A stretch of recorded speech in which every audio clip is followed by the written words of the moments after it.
Welcome to another episode of the Pineapple Perspective, hosted by me, Troy Hooper. And this is a sponsored podcast by Pepper Lunch Restaurants. And today, as always, very pleased to have a fantastic guest.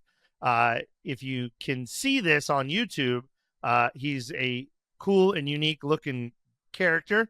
But I think you'll get the personality on audio will come through as well.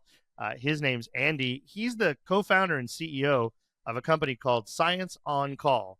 Pretty cool, right? So we'll learn more about that throughout the conversation. But first, welcome, Andy. How are you? I'm fantastic, and thanks for having me, Troy. I'm really excited about this. Yeah, I'm excited to have you. I love to bring different people and personalities from across the industry to the table and really have good conversations about all things that we know. And you're out there. I don't really go to a conference or summit or convention, and you're not there. And you're deeply ingrained to what's going on in this business. So looking forward to getting your insights. But before we do that, as we do with every show, we start off by asking, Andy, what does hospitality mean to you? Hospitality is giving first. Hospitality is the idea of putting yourself out there, looking for a way that you can really improve somebody's existence. Like that's what you lead with in hospitality. And it's identifying what their needs are, what their preferences are. What can you do to make that interaction a great experience? And it's something that I see in practice every day, not only with, the restaurant brands that we're blessed to be able to support, but I see it. I'm surrounded by founders. Like you're a founder. A lot of our friends, in the restaurant community and tech community as well are founders. And the idea of give first is, always be looking for an opportunity to help. Always be looking for an opportunity to move the ball forward without any expectation of something in return. I love that. That's a very unique answer, as I would expect from a very unique man like yourself. Where'd you come up with that? Where does that sort of grow within you? How did that foundational belief come to be? For all my bluster, I'm not always the most original thinker. I'm just a reflection of the greatness that I'm surrounded by. That includes my co-founders, my OG co-founder, Louisa, who I've been working with for 10 years, Ken, our third co-founder and CTO, people that give selflessly every day in order to improve the chances of the group. But also being in the tech startup community, that's something that you learn in TechStars, which is an accelerator program that we came up in. Give first is hammered into people. And the irony there is that it usually doesn't need to be that. Like I think great founders are often, we are inspired to solve a specific problem. Often that is our focus. That is our business. We're trying to build an empire on solving a problem. And when that's your orientation every day, it's, you wake up and say like, who's next? Who can I help? What can I fix? And that it just inspires me when we get to see the results of that, when it actually happens, when you see that light bulb moment in another human where it's like, oh, wow, we just fixed something. I have fewer challenges at this moment than I did when I started this conversation. That excites me endlessly. Yeah, I'll challenge. I think it's amazing. I hope that's absolutely true. I'll challenge that. I would think that when a founder, especially in a tech business, is just head down, really trying to focus on building their business, it would seem to me that they naturally would gravitate towards me. Like they would gravitate towards, I've got to build this business. So much is riding on this. I have investors, I have employees, etc. Is it really true that people are just really that collaborative, I guess? I think that kind of heads down focus on relentlessly pursuing, resolutions to the problems that affect all of us. I think that's the what. I think the why is the gratification that you see when it's for a greater good. It's like we can talk about, why we picked this problem specifically and what motivates me about this problem specifically. But great founders, I believe, start from the orientation of like, I really do want to change the world. Yeah. It's classic human arrogance. And I love that is the kind of arrogance that so many people around me have embraced, which is like, I am uniquely qualified to make the world a better place. And when you start there, then yeah, you can go to heads down and your investors are going to be thrilled because when your North Star is making someone's life better, if you can achieve that, then everything else has fallen into place. You're only still in the game because you made the business work. You found the right teammates and so on and so on. That's awesome. Andy, we're going to get into some topics, and you're going to be uniquely qualified to really talk about these things. But for the audience's sake, I want to give them a little context, build up a little trust and authority with you. Give us a little history. You've been in this industry a long time. You've done a few different things. Take us through the bio real quick. Yeah, so I grew up in the suburbs of Chicago. I wanted for nothing. I grew up in a very comfortable environment. My mother was a homemaker. My father was an attorney. He still dabbles. He's a consultant now, and they created a really comfortable environment for us to go out and find out who we wanted to be. And I worked all the same jobs as any other kid, I think. I was a fry cook at like kind of an early QSR that I think didn't succeed, but I was a dishwasher in college and I got fired because I was bad at it. I taught English in Japan for about a year and a half after college. That informed some of my world perspective. But then after that, I kind of worked my way up. You graduate with a degree in English and a certificate in African studies, you're pretty much unemployable. And teaching English in Japan is great if you live in Japan. But when I came back here, I had to find a different way. And so I started in retail. I became a cafe manager as a barista. I joined a specialty coffee organization and helped them open new stores. And that was a really exciting time. This wasn't even third wave coffee. This was like second wave coffee. So people were still putting a lot of syrups in their drinks and stuff like that. There was no such thing as latte art. And then, I took about a 12, 13-year detour through technology. My wife and I had married. She had a straight job. She was working banker's hours. I wanted to be there in those moments, when we weren't working. And so I had to leave retail. And I started from the bottom. So as a low voltage technician, I learned about installing computers and peripherals, and then moved on to account management. I helped launch a residential internet service provider in condominium and apartment buildings in Chicago. So if you look at Chicago's amazing skyline, I could probably lay claim to delivering high-speed internet to 2 or 3 of them back in the day. But I missed it. I missed hospitality. And so it was time for me to go back to being in that environment where you get to be part of an elite crew, where you get to, you have 300 chances to win every day, every time a customer comes through the door. And so I actually went to Intelligentsia Coffee as the director of IT. So I was able to be the person at Intelligentsia that knew the least about coffee, but I knew how to do things like reset email passwords, stand up a new point of sale, integrate the EDI system with Target when we went into Target. And so I had lots of opportunities to kind of find my true calling again there. And so that's what led to ultimately, after about 5 years, I got antsy and said, I need to do something new. And I've had this opportunity to turn over the tech stack, understand how a lot of these technologies like cloud-based point of sale and guest engagement technologies can be used to improve the customer experience and the staff experience. And so I wanted to give it a shot. And so I gave my notice at Intelligentsia, just assuming I would find some kind of customers for, who maybe consulting customers or something like that. But thank the Lord, I ran into my co-founder, Louisa, about a week before my last day. And Louisa was just leaving DePaul, where she was graduating from the School of Business, the entrepreneurial program. And she had the same passion to I want to work with small businesses, help them kind of get past their technology challenges and focus on the things that they're in it to do, like sell records or sell spices or sell coffee. And so we launched our first company together at the end of 2014. And we were a boutique IT consultancy for brick and mortar businesses. By 2018, we were getting lots of inbounds from restaurants. And they were hearing about us from the Apple business team and others that had worked with us. And they said, we have all these problems. All of a sudden, we don't just have a banger cash register. We've got 12, 15 different pieces of technology that we're asking our teammates to use in order to, serve our customers. And things are starting to break, and there's not a good solution for this. So by 2019, we finally decided to fire all of our non-restaurant customers and focus on restaurants specifically. And then shortly after that, we joined the Food Foundry Accelerator program, which is run by Gordon Food Service. and we launched Science on Call in the beginning of 2020, which was great timing to be focused on restaurants exclusively. But for us, actually, it actually worked out. Like, we became kind of the janitors of the digital revolution. We were the ones that knew where the mop was, and we knew how to clean up problems between point of sale and email and third party ordering and delivery.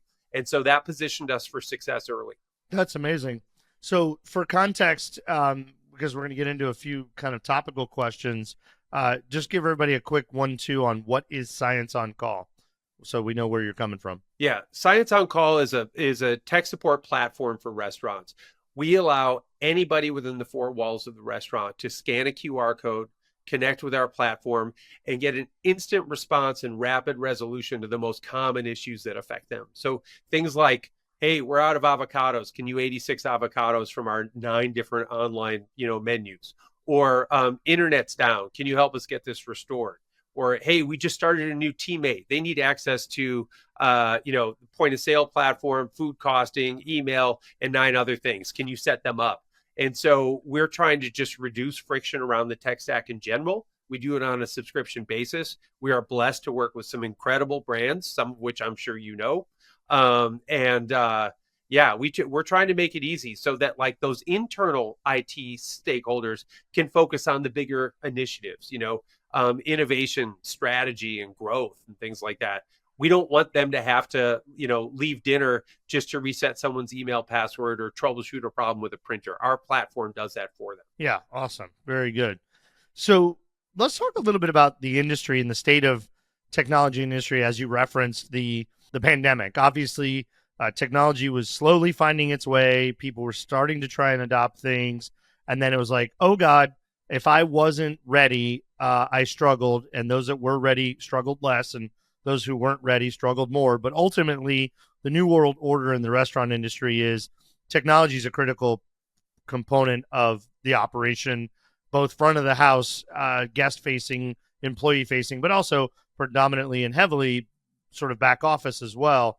And they have to work seamlessly together. They have to talk to each other. These are new concepts really for small and emerging brands. Even the big brands have these legacy systems that they don't know how to get off of. They want to plug things into them that don't inherently plug in. So give us a quick state of the restaurant industry. Where are we today? And then we'll talk a little bit about the future. Yeah, I would say today, right now, everybody's still reckoning with a couple of, I think, after effects of the pandemic. And one is still staffing. It's really hard to make this a compelling job when, you think you're applying for a job where you get to serve burgers and smile at people. But in fact, you're applying for a job where you have to take inventory and you have to cover for somebody else who didn't make it in on time, or maybe just no call, no show types. You have to be cognizant of customers yelling at you about things over which you may have no control. And I think it can become pretty simple or easy to become disenchanted with a career in hospitality. And again, that's something we'll go back to, but that is one of our North Stars. Reduce that friction around technology and other aspects of restaurant operations. So those fantastic people who are willing to kind of step into the spotlight every day and serve customers, that they're allowed to do that, without the same kind of distraction. I think generally, restaurants are starting to reckon with the challenges of, the supply chain stuff, certainly the staffing stuff. But, we can see by the number of filings, I would say, that lessons that maybe the class started during the pandemic, people are only now taking the final exam, which is like, oh, wow. So the things that we did to adjust then, we did not undo in many cases. And so they're still trying to claw their way out. And I think that that's a testimony to restaurant operators in general. They're super resilient. And because of that, I think there is, there's still a lot of hope that even though they're dealing with headwinds right now, we'll figure it out. But, I would say most restaurants have now embraced things like, probably cloud-based point of sale at this point. Loyalty is there. customer feedback is there. People are understanding the importance of kind of keeping your finger on that pulse all the time. That's where your money is, I think, some of the time, is understanding how your customers are perceiving you, whether or not you'll be able to get that first time customer back a second time. The odds are in their favor if they can get them back 2 or 3 times and turn them into a regular customer. I think that's kind of where we're at right now. It's like the tech stack, at least it's defined what you need, you know. But, I think there's going to be a lot of consolidation, moving forward. And so while you may have 10 or 12 or 15 different hardware and software systems at play in your restaurant, that's going to reduce the numbers of that is going to reduce to, 8 or something like that. Like we're already seeing, customer or companies that kind of planted a flag on something like, online ordering, or aggregation. All of a sudden, they've got marketing capabilities. They're using AI and generative AI in a really intelligent way to help crank up that machine on the operator's behalf. I think the era of actionable insights is pretty much coming to a close, and we're moving into automated insights or automated actions. And so it's not enough to give a restaurant operator a dashboard to tell them what they should do. You got to do it for them. And that's something that we're doing with our platform, which is it's not enough to tell people like, well, the reason your printer is offline is because of this. It needs to become self-healing. It needs to become effective in terms of cost and just the time efficiency. Things that used to be allowed to be broken for an hour or 2 hours, that's a lot of money. If something's broken for an hour or 2, we have to shrink that down to 15 minutes or 3 minutes or even 90 seconds. So, Andy, what are the biggest challenges? And give us some suggestions, give us some wisdom. What are the biggest challenges for restaurants today in discovery, adoption, implementation, and smart utilization of a variety of tools that will help them improve their business? Talk a little bit about the complexity and how you see that getting solved. Yeah, I think of this around 3 pillars. And in terms of discovery, we are all benefited by doing research. I don't always believe in doing your own research as much as having a collaborative process through which you have multiple stakeholders who get aligned around a specific initiative and, use what's out there, talk to the rest. I mean, if you're that restaurant operator who has already executed on the idea of becoming, mayor of the block, well, talk to the other people on the block and see what's working for them. Don't just sign up for something because a sales rep told you that it was going to work. That includes us too. Like, we want your business, but don't just take our word for it. Talk to our other customers, And I would say the same in selecting some of the most key aspects of your tech stack. So, point of sale, obviously, there's some players out there that have really moved into that, kind of own the biggest piece of the market. And the biggest piece could be 13% because there are so many point of sale solutions out there. But think forward, talk to as many other operators as you can about how this works. And like, hey, if you're making chicken sandwiches, find somebody else who's making chicken sandwiches and find out what's working for them. And we're really good at this because since we're platform agnostic and we support, dozens of brands, we know, like, hey, you want to talk to us about an Indian concept and what point of sale they're using? We know that, or you're seeking a customer feedback tool and you want to know, how does this work for Mexican fast casual, concept? Well, we work with them, so we can tell you that. But in terms of discovery, do as much research as you can. But then when it comes to implementation, the most important thing you have to do is budget for training time. You never want to have your team start. Well, first of all, never launch on a Thursday or Friday. That's nuts, let alone on a Saturday or Sunday. Probably Tuesday, because Monday you're catching up from everything that broke over the weekend. So try and launch your platforms soft and do it on a Tuesday. And make sure you've lined up resources in terms of support, and you understand, who will I call when I don't know how to operate this, or who will I call when this is broken? And then finally, make sure everybody on your team has had 2 hours in front of that piece of technology, whether it's point of sale or guest Wi-Fi or maybe a kiosk or something like that.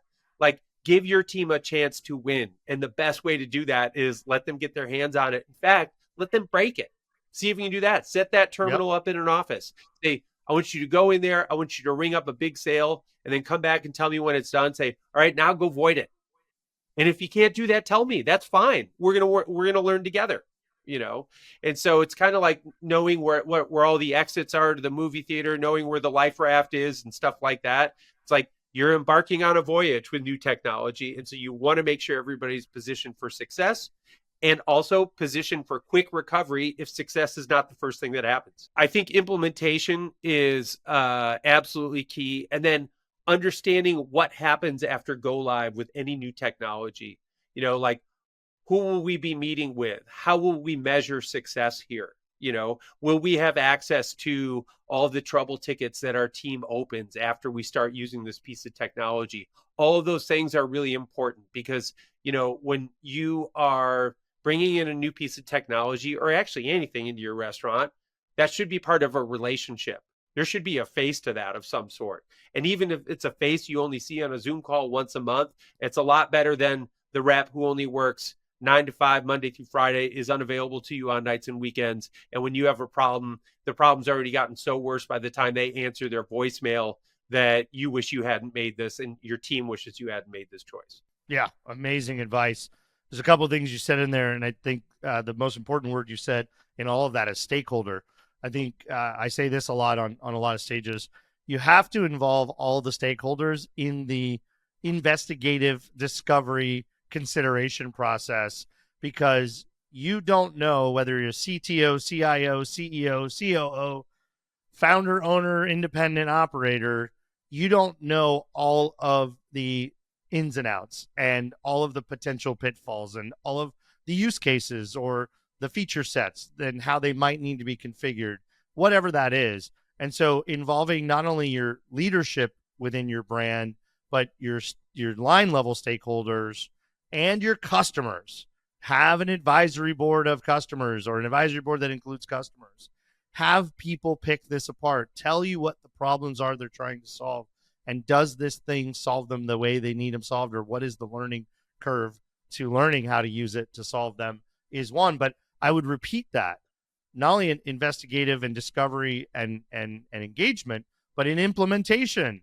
You have to have people who will carry the torch and be the person that knows this thing and is going to spread the gospel of how it best is used and why, because you have to have buy-in, or 90% of it won't get used, or you'll just have trouble along the whole way. I think that stakeholder mindset is really, really important. You're talking about like lots of pieces of technology. At Pepper Lunch, we're rolling out a full tech stack over about an 8-week window. Brand new point of sale, brand new kiosk, dynamic digital menu board management, KDS screens we haven't used in the US before, et cetera, et cetera, et cetera, et cetera, right? And I think the idea of progressive onboarding and training, we've had the point of sale in there for about 3 weeks, and the team has been ringing up orders side by side, right? What's interesting is that they're never going to have to do that. Once the kiosk goes live, the idea is they're never going to have to punch into a terminal for a point of sale. They'll have a handheld, but they still need to help us make sure that it was programmed correctly. Does it meet all the needs, requests, requirements, modifications, etc.? Because you get the questions every day from the customer. So you need to tell us if it's programmed and ready to go, because that piece of technology is the information station. It's the point of truth, the single source of truth for the kiosk, for the digital menu boards, for the online ordering platform, for the third-party partners.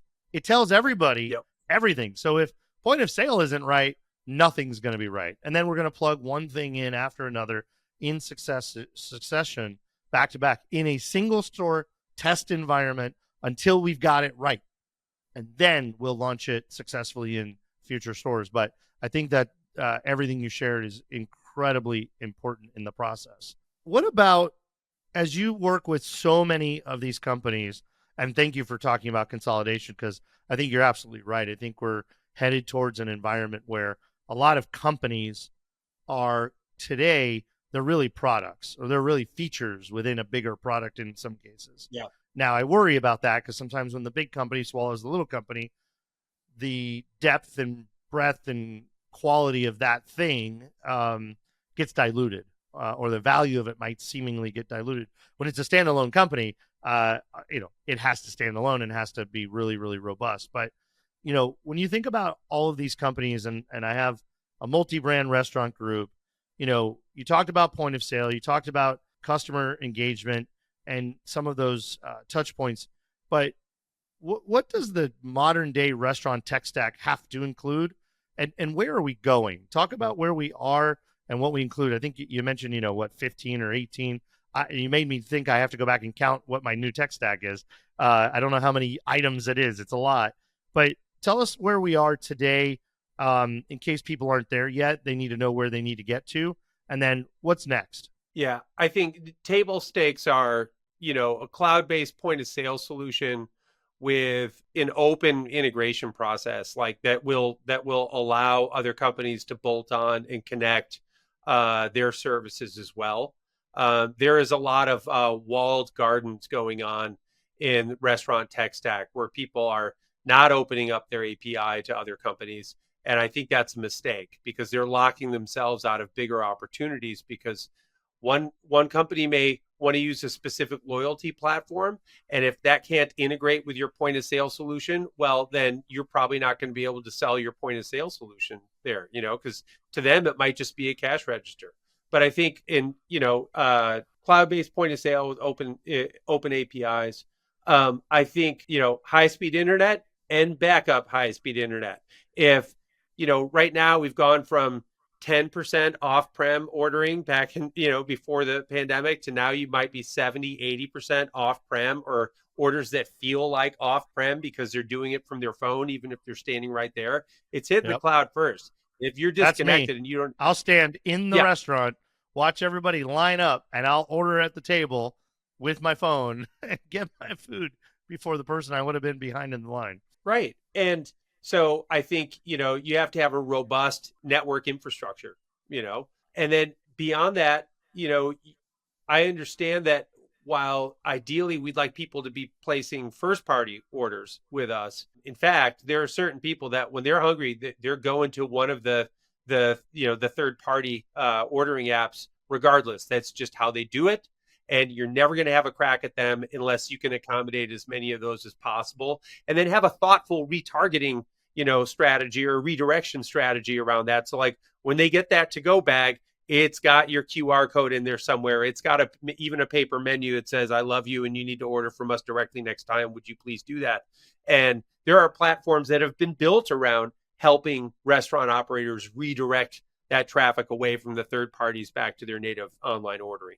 But you have to do some kind of aggregation. I don't really see tablet farms for the most part anymore, but it's just an unnecessary point of failure at this point to have that.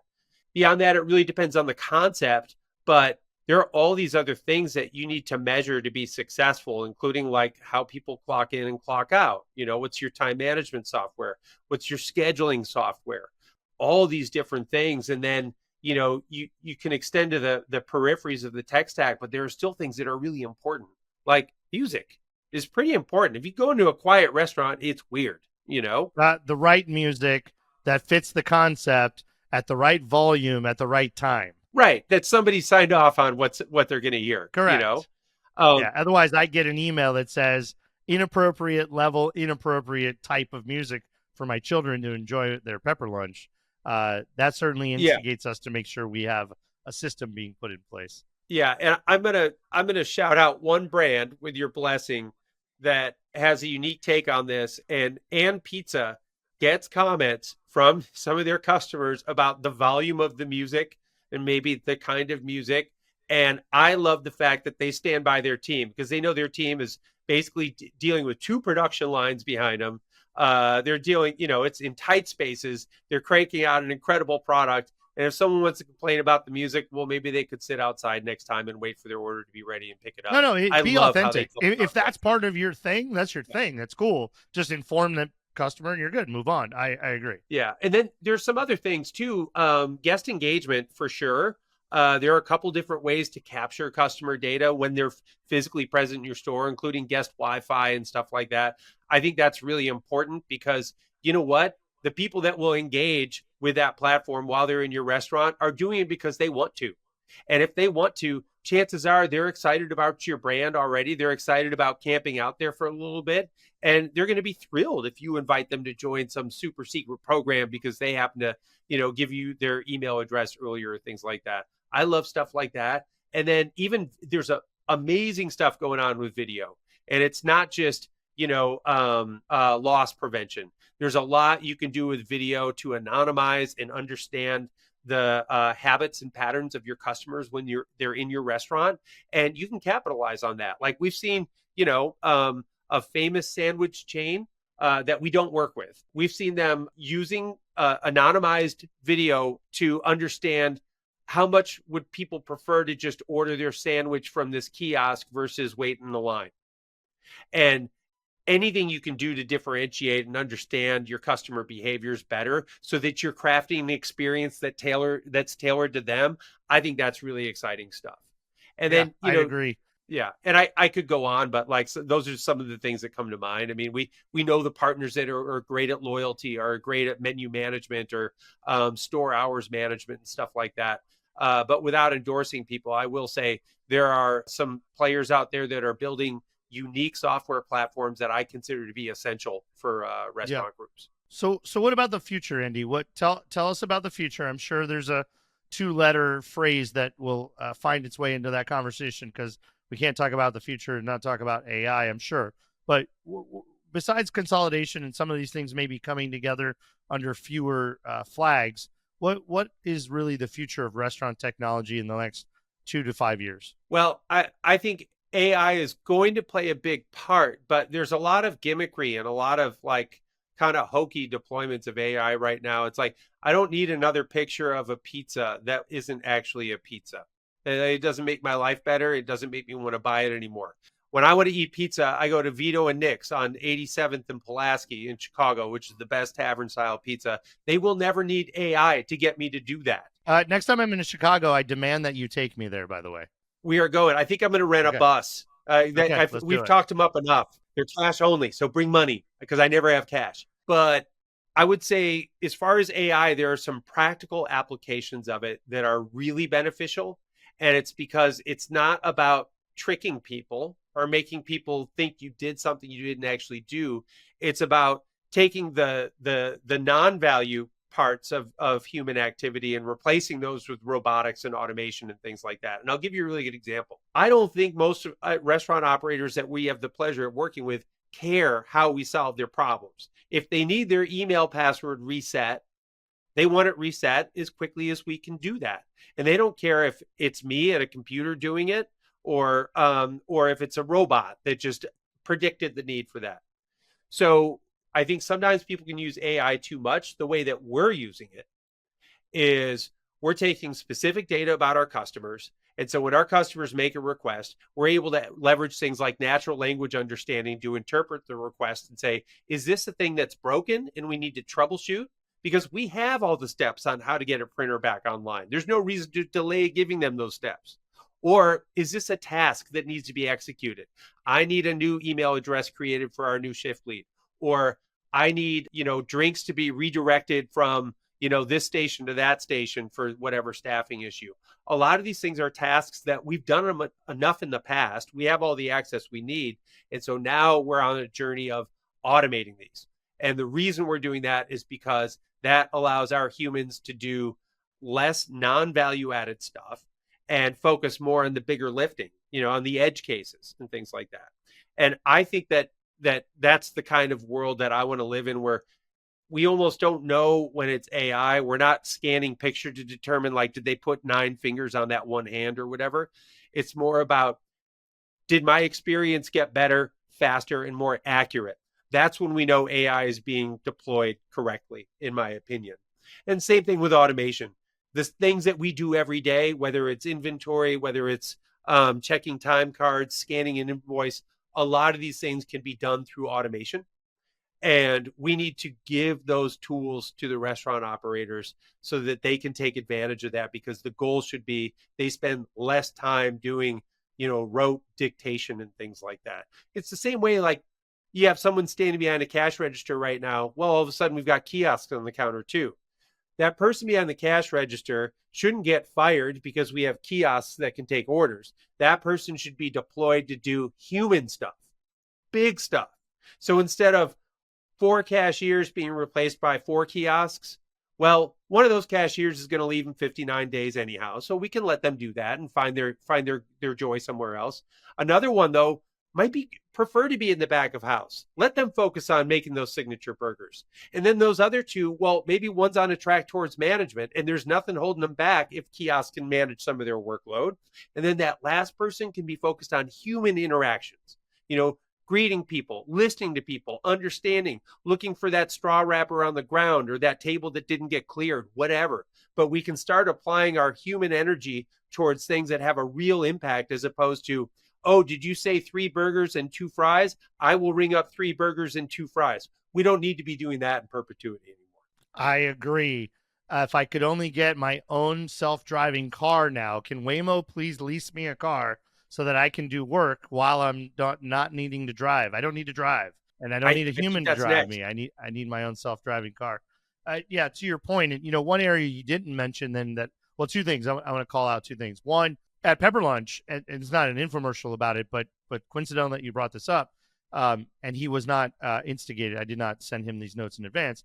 We have or are in the process of eliminating the cashier. The cashier is not losing their position. They're becoming a hospitality host. Matter of fact, they're getting retrained. They're getting trained to be empowered with more information and being trained to use that information in an engaging and fun way.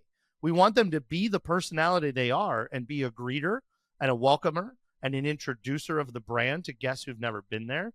To those who have been there before, we want to have them help them get through the process faster by going to the kiosk and getting through the system because they know what they want. And by the way, hey, if you give us a phone number and email, your last order or your favorite order or your group's order will be saved. If this is something you do regularly, let's shorten this entire experience for you. Let's make it better. So we are exactly doing that as we speak. So pretty cool you called that out. And I'm seeing more and more brands talk about that and starting to see folks try that out. So I'm excited about that. One thing you didn't mention that I want to bring up is the back office scenario. For an executive like me to be reading templatized reports and analyzing this versus that over this period of time, I have recently, I'll admit it out loud, I have recently learned to start using ChatGPT better. It's been trained on Pepper Lunch for over a year by my technologist, but it also has gotten better. It's gotten more intuitive, easier to use, easier to make changes as you get a report. But I've been feeding it our sales mix reports and our sales dollar reports and are asking it about sales per 15-minute slots and, asking it to mine the data and then saying, as an executive, tell me the things that matter, blah, blah, blah, blah, blah. Act as a CFO and tell me this about the numbers. Act as a marketer and tell me a bit this about what's selling and what's not and what's changed about what's selling. So as those systems are getting better and they're getting trained on my brand and they get used to me asking these questions, that information is going to become more intuitive. And one thing I'm looking forward to, and tell me if you see this in our near future, how far out this horizon is, I'm actually really looking forward to the AI being proactive. The AI telling me, hey, these are things that you've wanted to track before. Let me just tell you about them daily, weekly, monthly, quarterly, annually, whatever, right? Here's a trend that's happening you need to be aware of, right? You've been tracking a trend. The trend has changed. You need to see that sooner, better, more in detail, etc. That's what I'm hoping for, is proactive. Yeah, I think that's 5 years away. Like, okay. I think practical deployment of kind of those proactive executions is probably 5 years away, where it's like you don't need to be looking at your phone when you're at one shop to say, like, where's the dashboard to tell me what the labor mix looks like at this other location. Like AI should be able to just text that manager and say, hey, you've got 3 people on right now, but because this road is closed, your sales are already down for the last 2 hours. You might want to ask if somebody wants to go home, or may I tell so and so to go home, see if they want to. I think that there's lots of things like that where it's just a matter of giving AI a chance to learn our business rules, like learn how we run our businesses, and then to react and make decisions along those lines. Like we all have devices in our pockets that tell everything within 100 feet of us who we are and what we're doing and why we're there. And if that's the case, then why not, empower the blue orb that should be hovering in every restaurant to say, like, you know what? Andy's not delivering any value right now. See if he wants to go home early. Give him a gift certificate. Tell him to go to the movies. Here's $12, stuff like that. And we'll get there quickly, I think. But I tend to be conservative. I only know what I know because I'm surrounded by younger, smarter people. And so I tend to be a little more conservative on these things. I say 5 years sounds right to me. Yeah, but it'll be faster. We all know it. All right, Andy, a little bit overtime today. It's going to be a longer episode. I'm excited. This has been easy, fun, informative conversation. Let's talk a little bit about Science on Call. You gave us a quick introduction. You mentioned the North Star. Talk a little bit about, I'm an operator. I counted, by the way, while you were chatting earlier, 19. I have 19 SaaS or service products on our current tech stack. So it sounds like a lot, but when you look at it, we're getting a lot for the money, but we're also trying to make the operation as efficient and powerful as possible. But talk a little bit about Science on Call, solving problems, and why wouldn't somebody just call the company that they think is responsible for the thing that's broken?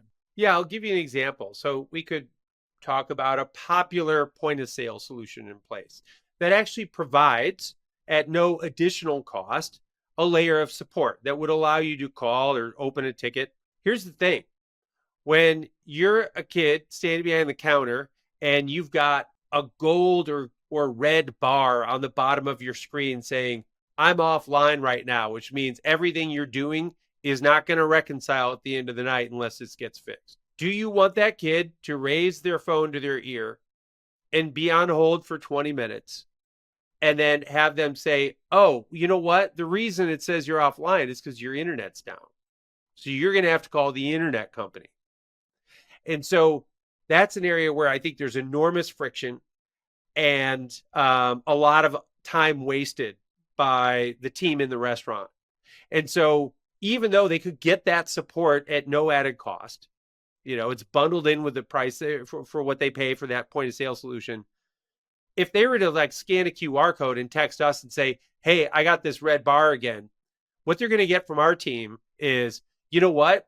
We think it's because your internet's down right now. And in fact, we got a notification. We're already on the phone with, Comcast or Spectrum or AT&T working to get that resolved.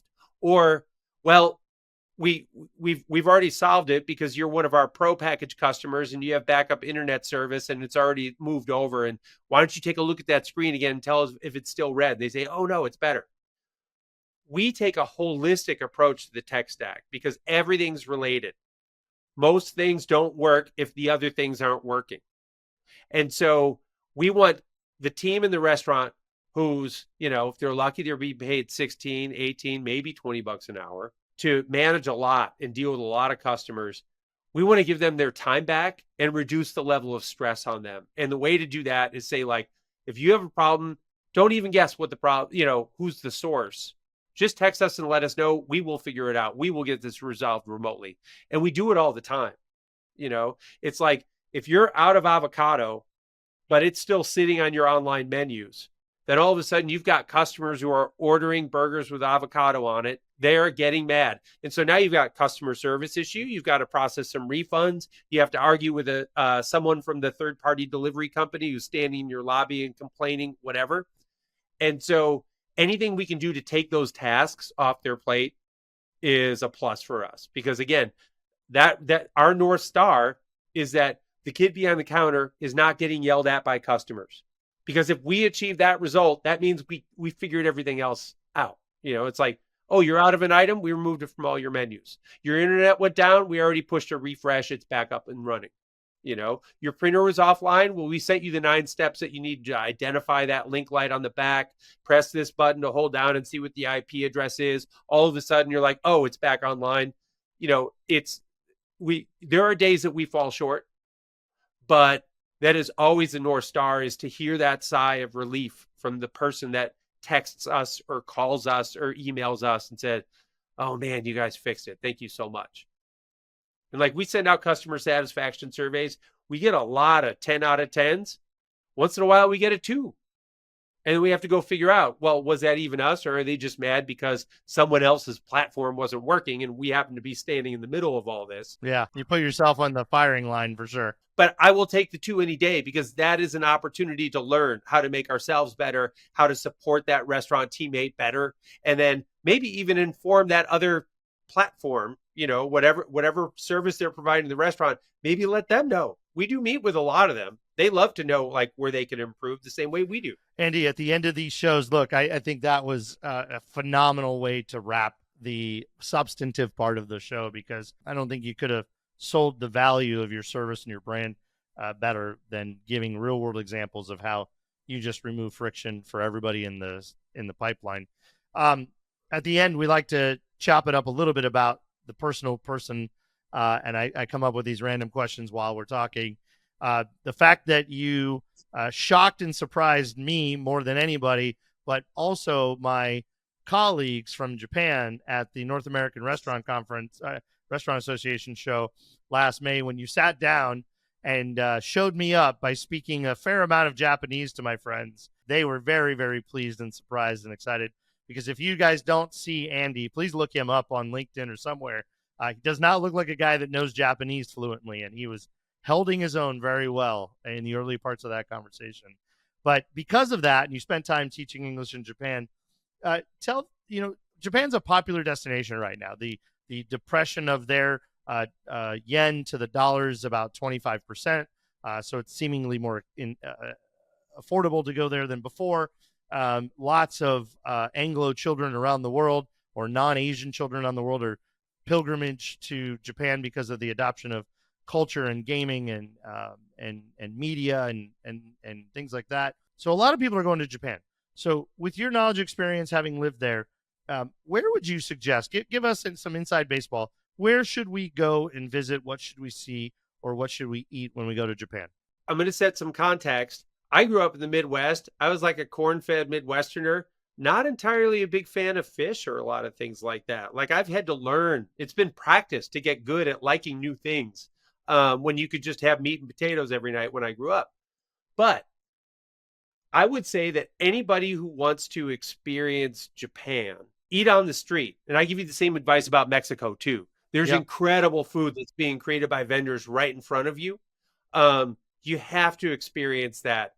Downtown Osaka, near a shrine in Kyoto, near shrines and markets in Tokyo. Those are places where you can have incredible food experiences. And so, like, just don't even worry about what it says on the sign. Chances are they speak English. They're very thoughtful and very well-educated populace, and they've bothered to speak or to learn English, whereas many of us have not bothered to learn many other languages. But I would absolutely say eat on the street, have ramen in a shop, experience the confusion of, how do I operate the vending machine? What do I do with this ticket?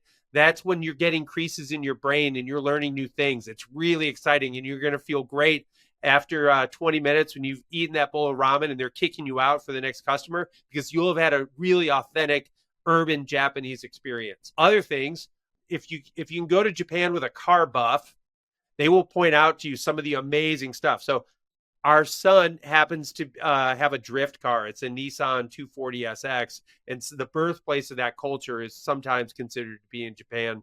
And so he and I actually took a lot of trains to a lot of towns like in between that you wouldn't bother to stop, but because they had an auto yard full of, a specific Toyota.